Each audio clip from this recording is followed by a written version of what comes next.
안녕하세요. 인간 같지도 않은 남편과 이혼한 30대 여성입니다. 어디 속 시원하게 털어놓을 곳도 마땅치 않고 한편으론 남편이든 그 여자든 이 사연 좀 듣고 정신 좀 차렸으면 해서 이렇게 몇 자 적어보네요. 왕년에 고생 한번 안 하는 사람 없다지만 제 인생도 참 박복합니다. 저를 낳으면서 죽을 고비를 넘기셨다는 어머니는 제 나이 15에 돌아가셨거든요. 그리고 한 1년은 할머니와 함께 지냈는데 할머니가 저를 어찌나 미워하시던지요. 딸이라서 밉다, 키가 커서 싫다, 지 애미 잡아먹은 X, 사춘기로 한참 예민하던 시기에 할머니의 폭언에 얼마나 시달렸는지 몰라요. 그런 와중에 저희 아버지는 돈 벌어온다고 집안 곳곳을 전전하셨다 들었는데 그러다 하루는 아버지보다도 한참 어려 보이는 여자를 데려왔습니다. 새어머니라 하더군요. 새어머니만 놓고 이야기하자면 나쁜 분은 결코 아니셨어요. 하지만 그땐 저도 어렸으니 새어머니한테 어떻게 다가가야 할지 몰랐고 새어머니도 어떻게 엄마 노릇이란 걸 해야 하는지 감을 못 잡는 눈치였네요. 게다가 아버지가 출근하고 나면 할머니는 새어머니를 정말 못살게 괴롭혔어요. 별것도 아닌데 손이 크네, 엉덩이가 가볍네 어쩌네 저쩌네 그냥 넘어가도 될 것 같은 일들로 새어머니한테 화를 내고 소리를 지르고 그리고 아버지는 그런 새어머니를 지켜주지 못하시대요. 그도 그럴 것이 어려서는 잘 몰랐는데 돌아가신 어머니 병원비다 뭐다 해서 아버지가 할머니한테 돈을 많이 가져다 썼던 모양이에요. 할머니도 할머니대로 다 큰 아들이 저러니 얼마나 답답했겠어요? 그러니 그 화풀이를 저한테 하다가 나중엔 애먼 새어머니한테 했던 거지요. 그리고 아버지는 자기 때문에 새어머니가 공경에 처하는 걸 뻔히 알면서도 나몰라라 하기 일쑤였고요. 결국 저희 새어머니는 아버지가 돈 벌어온다고 지방에 내려간 어느 날 오밤중에 흔적도 없이 사라졌습니다. 이후로 아버지가 어떤 심정으로 사셨는진 솔직히 모르겠어요. 단 한 번도 저에게 그 속을 내비치신 적이 없으니까요. 다만 새어머니까지 집을 떠나자 아버지는 완전히 일을 손에서 놓으셨습니다. 자식인 저는 눈에 보이지도 않았나 봐요. 하루가 멀다 하고 낮밤으로 술만 찾아대셨지요. 누가 술이라도 한 잔 사준다 하면 거절하는 법이 없었고요. 돌아가신 그날도 동네 아저씨들하고 술을 드셨대요. 한 아저씨가 데려다 준다 하는 걸 아버지가 자긴 멀쩡하다고 고집을 피우곤 혼자 집으로 향하셨다는데 경찰한테 전화를 받고 병원으로 가니 이미 싸늘하게 식어버린 아버지가 저를 기다리고 계셨습니다. 도로에서 자동차 세대에 연달아 치이셨다고요. 저희 아버지 사건은 뉴스에도 나오고 잠깐이나마 세상을 떠들썩하게 했지만 금방 또 잊혀졌어요. 세상살이가 원래 그렇잖아요. 이후로 저는 다시 할머니와 둘이 지내게 되었는데 이렇게 표현해도 될지 모르겠지만 사는 게 아니대요.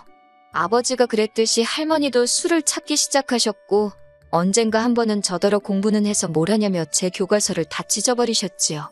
그러다 고등학교를 졸업한 다음 날 할머니가 저를 불러 200만 원을 손에 쥐어주시더니 나가랍니다. 저를 보면 돌아가신 어머니 아버지 생각이 나서 억장이 무너진다고 당신 앞에서 사라지라대요. 그렇게 집을 나왔어요. 아니, 쫓겨났어요. 그리고 이후로 주변 사람들에게 물어물어 공장에 취직을 하게 되었고요. 공장 생활은 생각보다 나쁘지 않았습니다. 묵묵히 맡은 일만 잘하면 매달 꼬박꼬박 월급이 들어오니 그 돈 모으는 재미로 살았지요. 그러다 제 나이 25에 지금의 남편을 소개받았습니다. 이후로 6개월의 짧은 연애를 하고 단촐한 결혼식을 올리며 부부의 연을 맺었네요. 결혼할 때 제가 모아둔 돈과 남편이 모아둔 돈으로 작은 전세방을 구했어요. 시부모님은 부모 없는 제 처지가 마음에 안 든다며 전혀 도움을 안 주셨고요. 그러다 제가 결혼한 지 반년 만에 임신을 하면서 공장을 관두게 되었습니다. 어머님이 첫째는 무조건 아들을 낳아야 한다고 어찌나 유난이셨는 제 귀에 딱지가 않는 기분이었지요. 그리고 다행히 어머님의 바램대로 저는 10달을 꼬박 채운 뒤 아들을 낳았습니다. 그제서야 어머님께 며느리로 인정을 받았어요. 내 배 아파 낳은 아들, 그리고 남편, 시부모님, 비로소 내 가족이 생겼다는 그 기쁨과 행복은 어디 견줄 것이 못 되었지요. 하지만 그 행복은 오래가지 못했습니다. 아들이 2돌을 막 지났을 때 남편에게 여자가 있다는 사실을 알게 되었거든요. 주말이었는데 이른 아침부터 남편이 회사에 가서 확인할 게 있다며 집을 나서더라고요. 그런데 점심때가 지나도 집에 오지도 않고 혼자서 고생하는 남편을 생각하니 안쓰럽더군요. 그래서 아들 얼굴 보고 힘내라는 뜻으로 영상통화를 걸었습니다. 그런데 몇 번이고 신호가 가도 전화를 안 받는 거예요. 그래서 어쩔 수 없이 포기하고 있는데 남편한테 전화가 걸려왔어요. 얼른 받았더니 남편이 누구랑 이야기를 하고 있더라고요.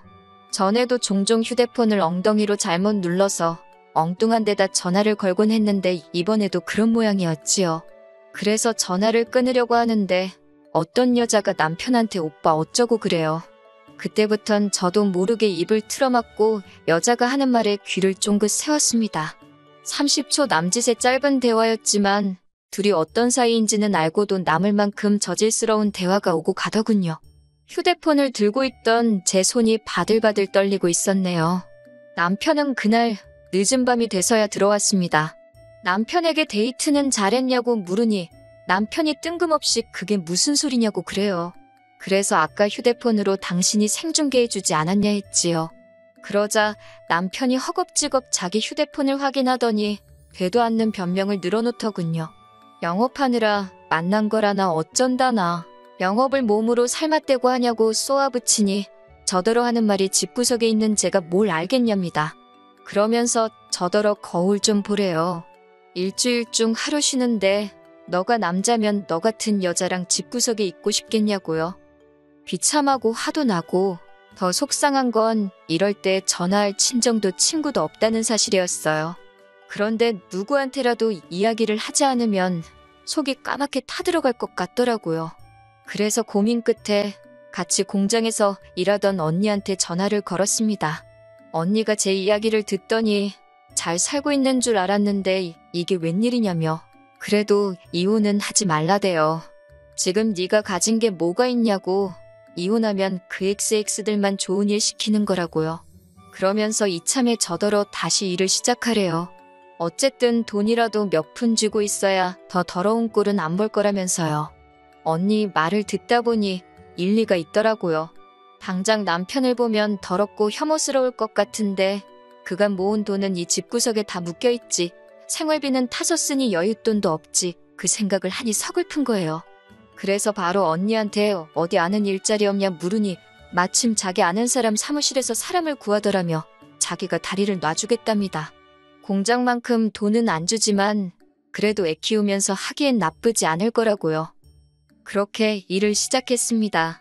남편은 바람핀 걸 걸린 이후로 에라 모르겠다 식으로 더 뻔뻔하게 나오기 시작했어요. 제가 일을 한다고 하니 저 같은 애를 누가 써주냐면서 아주 무시를 하더군요. 너무 모욕적이었지만 정말 갈 곳이 없어서 기댈 곳이 없어서 일을 악물고 그 수모를 견뎠습니다. 아이는 어머님이 맡아주신다 하셔서 거기다 맡겼고 저는 회사 일을 시작했어요. 언니 말대로 월급은 많지 않았지만 그래도 집이 아닌 곳에서 제 할 일이 있다는 그 사실만으로도 큰 위로가 되더군요. 잡생각을 잊기 위해 일을 정말 열심히 했어요. 사장마저 저한테 적당히 하라고 할 정도로 말이에요. 저는 월급을 받으면 70%를 주식에 부었습니다. 위험한 게임이라고 생각했지만 이렇게 하지 않고는 돈을 불릴 방법이 안 보이더라고요. 그리고 마침 사장이 제가 주식에 관심을 보이니 자기도 주식 투자를 하고 있다며 이리저리 도움을 주었어요. 이후로 어느 정도 그렇게 제 손에 목돈이 생기니 자신감도 생기대요. 남편이 바람을 피든 말든 무관심해지더라고요. 저 인간 없다고 내가 못 살 것도 아니다 싶었달까요. 그렇게 한 2년쯤 지났습니다. 아들은 어느덧 유치원생이 되었고 저도 회사에서 완전히 자리를 잡은 상황이었지요. 하지만 남편에게는 계속해서 근근히 계약직을 유지하고 있다는 식으로 이야기를 했어요. 혹시나 저한테 돈이 있는 걸 알면 어떻게든 뺏으려 들진 않을까 걱정이 되었거든요. 그리고 여자의 눈이 멀어서 그런 건지 제 말을 그냥 고지고대로 믿대요. 아니, 어쩌면 그냥 관심이 없었던 걸 수도 있고요.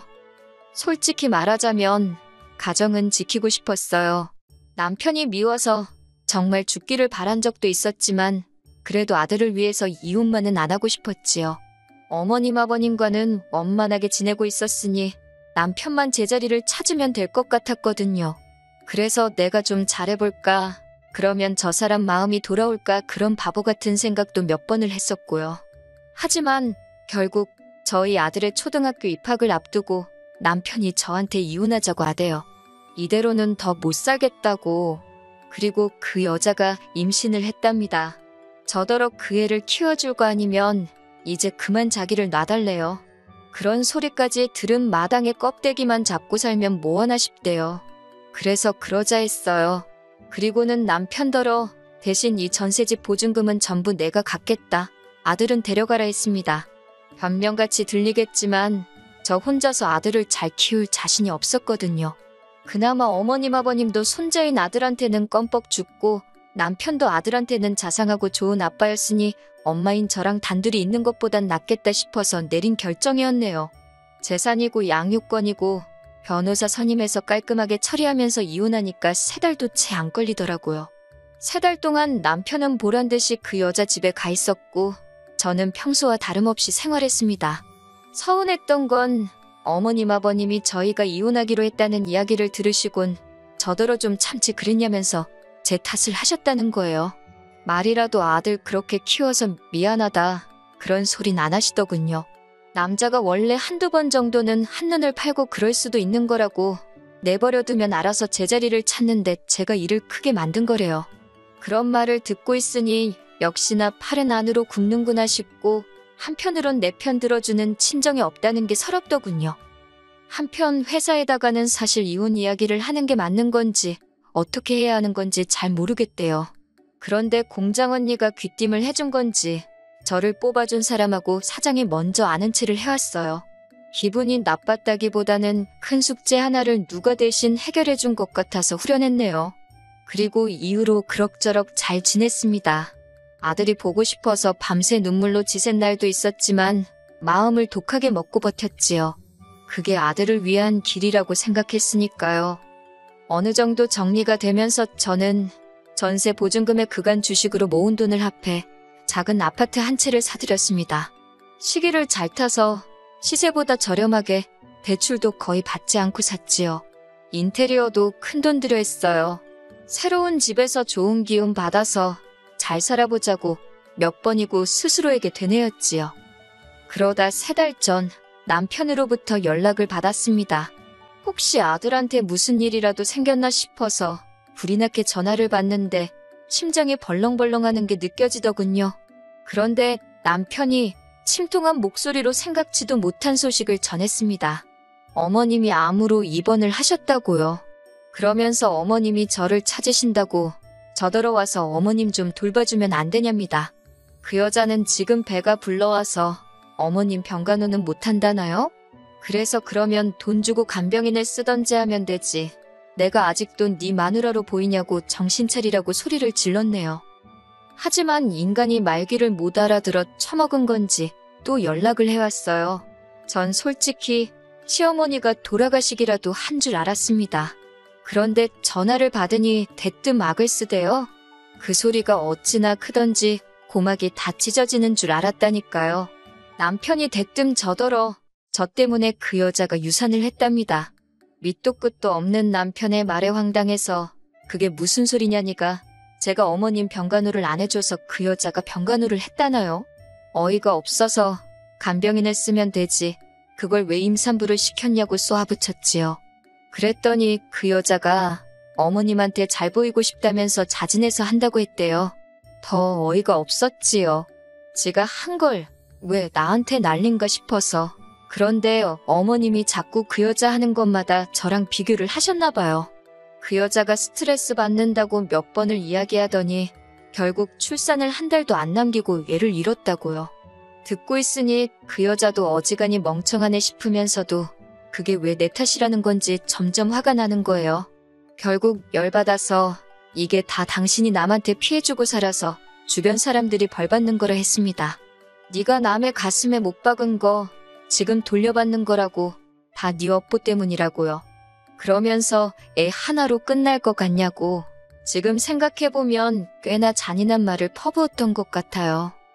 솔직히 제가 남편 뺨을 올려치거나 그런 건 아니지만 정말 신이 있구나 싶어서 무섭기도 하고 남편이 처한 상황이 고소하기도 하고 그래요.